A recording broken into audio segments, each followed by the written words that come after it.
So I was asked to talk about today, what should city leaders focus on to emerge stronger from the massive societal disruptions we've seen over the last few years, from the pandemic through to the cost of living crisis, and of course, a backdrop of climate breakdown. And I think there's three primary things.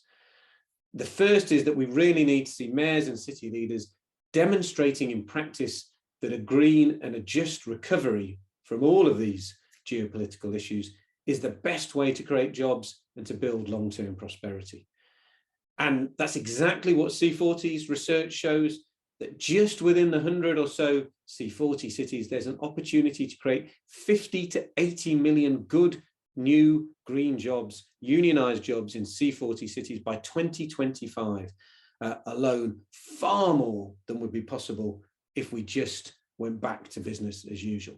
And some wonderful examples all around the world, but one I particularly love is the way that Jakarta has really invested in expanding its public transport, its mass transit over the last few years, creating hundreds of new jobs, and now with a target to have 100% electric bus fleet by 2030.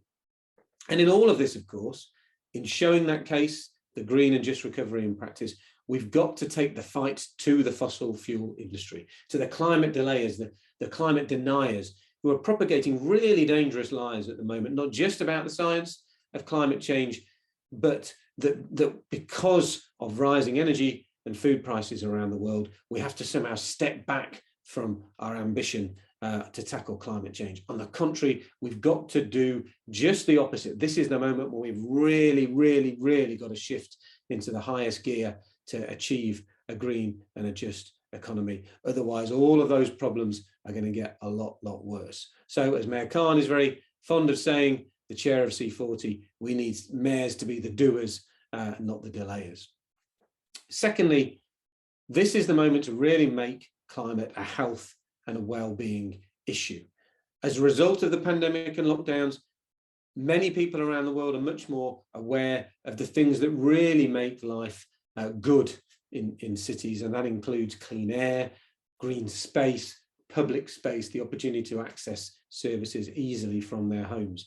And so that move we're seeing from Buenos Aires to Shanghai started in Paris and Milan for a 15-minute city where you can access all of your basic goods and services within a 15-minute walk or cycle of your home in densely populated cities is a fully achievable thing. And let's make sure that's true for everyone, from the least well-off, not just the most well-off.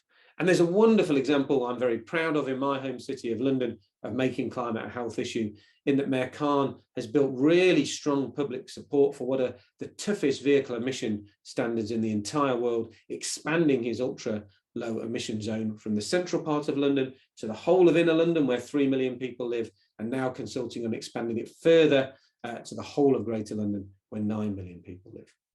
And finally, we've got to massively increase the global focus on climate resilience and adaptation. All the numbers I see coming across my desk every day just show how the impacts of climate breakdown are accelerating, and that cities are really on the front line. Just looking at what's happening in Dakar, Bangladesh, 4 million people displaced right at the moment.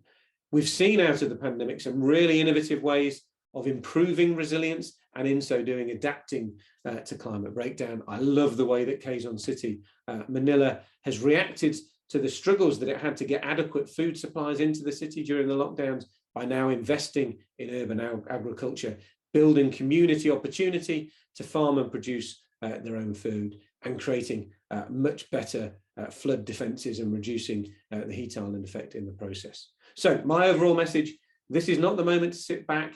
This is the moment to fight against the fossil fuel industry, and this is the moment to really press ahead for a green and a just future. Thanks very much for the opportunity to join you today.